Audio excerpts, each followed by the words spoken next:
Welcome! My name is Leah and welcome to my recently started BookTube channel, Dirty Little Literate, where I like to talk about books that make me highly uncomfortable, whether they're disturbing, gross, slightly controversial, all of the above. I recently finished a book where the entire book was just a man's skin peeling off, falling off. I only seemed to read it when I was eating, and I just leaned that much harder into the uncomfortable experience of it all. But I like the feeling of being uncomfortable when I read. It's in a good way. It makes me feel alive. It makes me question everything. So today I am going to be embracing the booktuber newbie tag and answering some questions. So to anyone who lurks upon us booktubing little baby fetuses, thank you, and let's get started. Question number 1, why did I start this booktube channel? Well, to stay with the theme, I started this booktube channel because honestly, the idea of it made me very uncomfortable.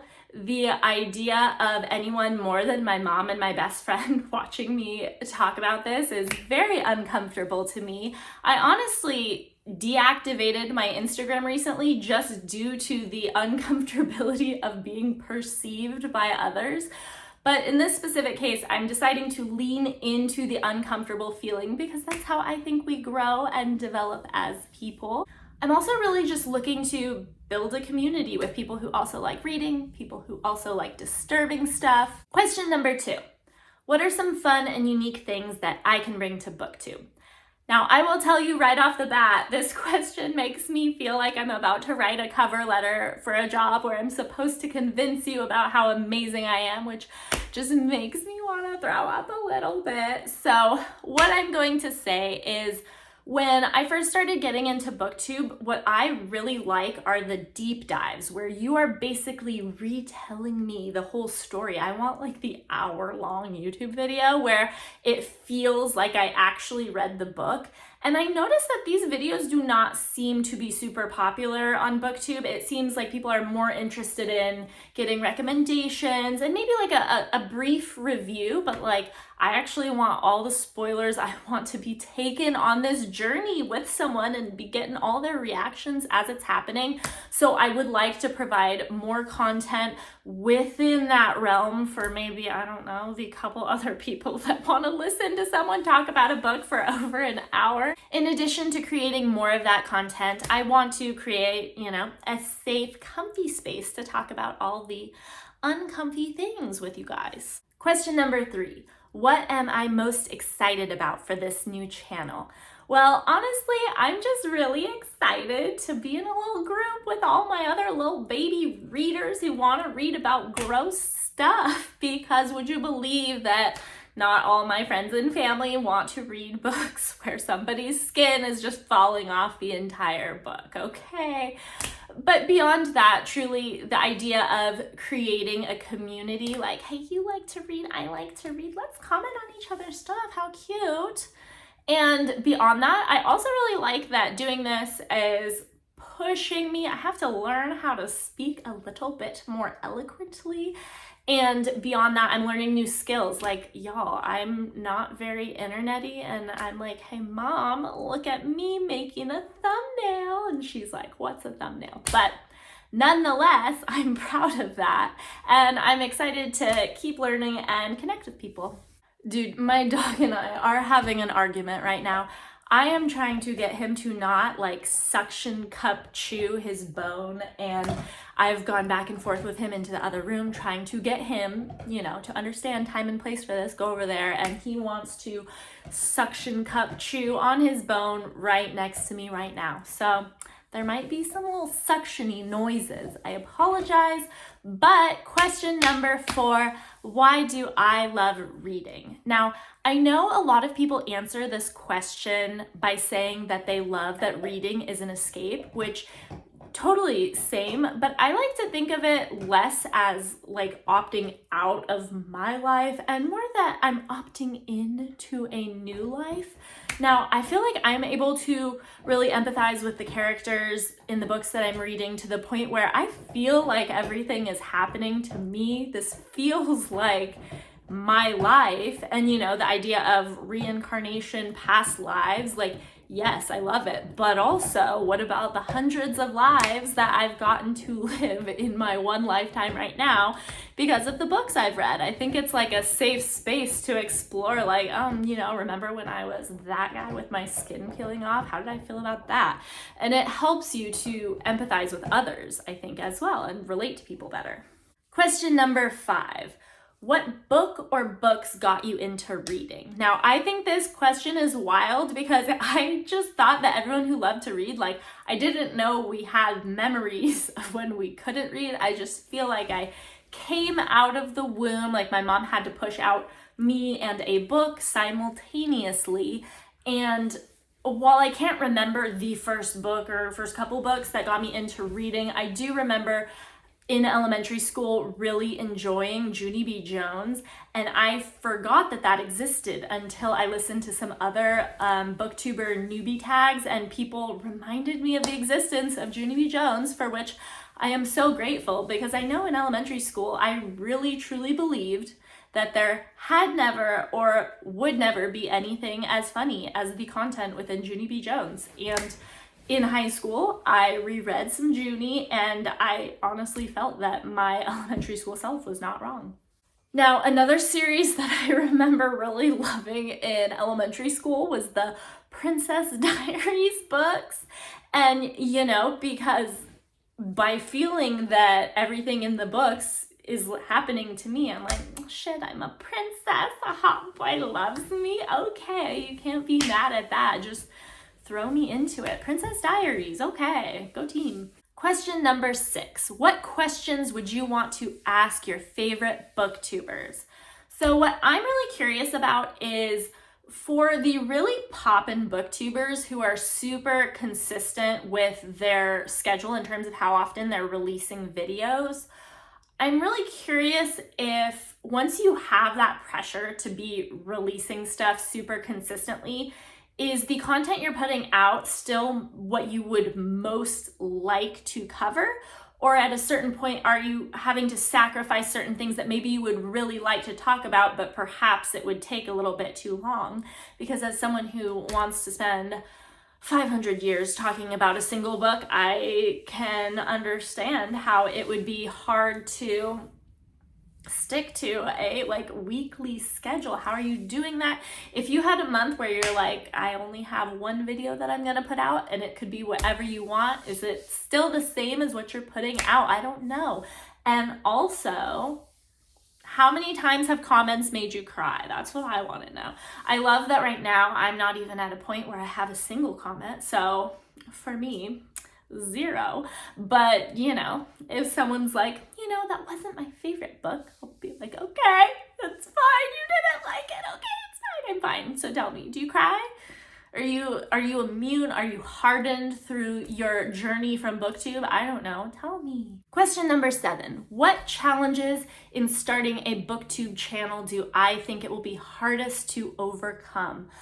I think there's a lot of challenges, to be honest, but I will say one that stands out to me, I am very admittedly a people pleaser, and I really don't like to upset anyone. I don't want anyone to feel uncomfortable or offended, and yet my channel is here to talk about uncomfortable books, and a lot of the topics within those books might be controversial, and I'm really trying to present things in a respectful way that's considering how everybody might feel about stuff, but I'm sure I'm gonna miss stuff. I'm sure I'll get stuff wrong. I hate the idea of not very gracefully navigating questionable topics. It scares me. I don't want to make anyone mad at me. I don't like when people are mad at me, but I feel like I would, you know, need to have like more than like 5 people watching my videos to actually be concerned about that. So I think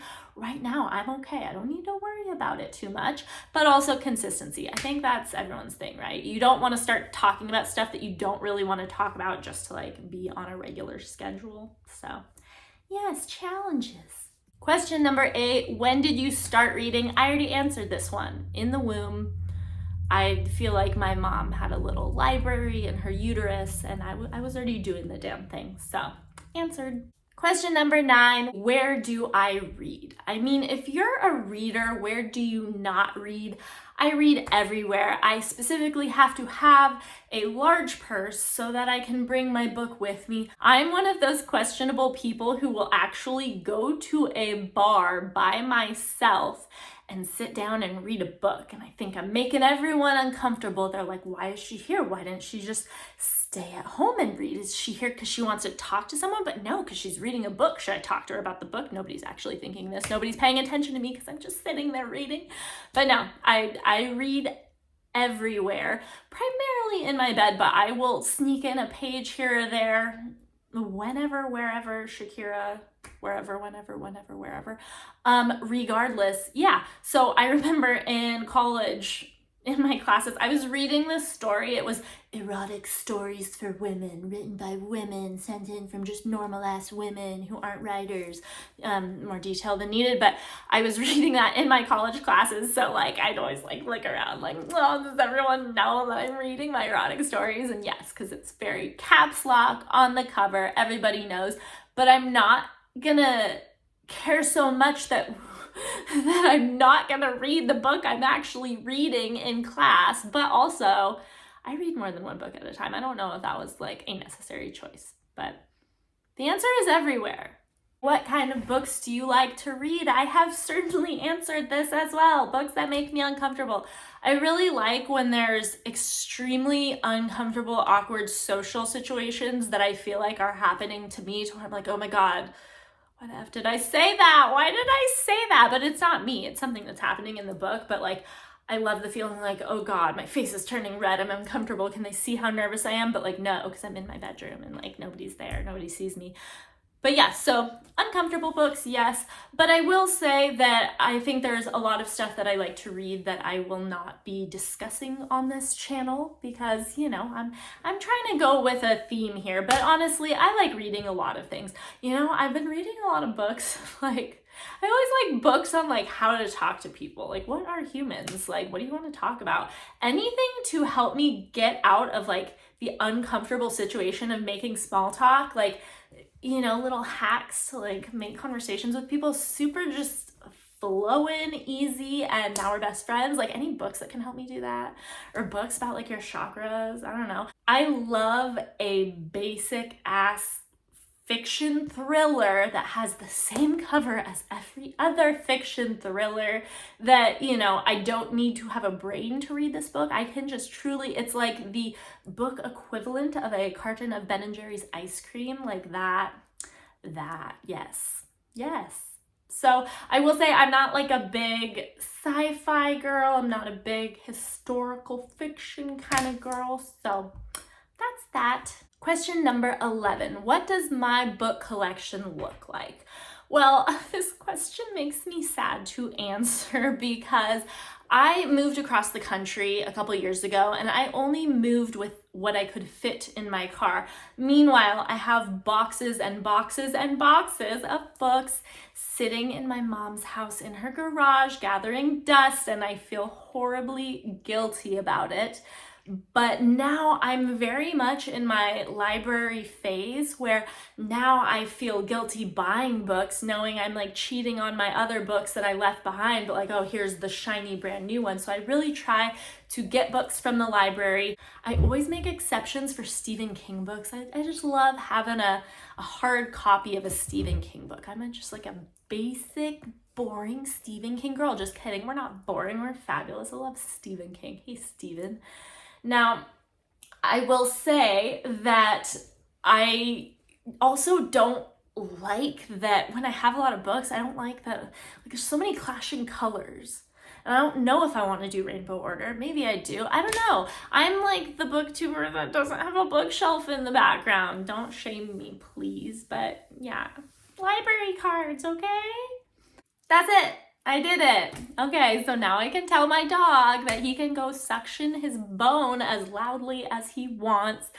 Now, if you watched this video today and want to take a look at any of my other videos exploring some uncomfy books, I would be so tickled by that. But I really appreciate you joining me, and I will say I probably will not just stick to like hour-long videos deep diving into books. I'll try to do some like normal short books, like not short books, short videos. I'll try to do that. I can make a 15-minute video. I don't know. I talk a lot. We'll see what happens.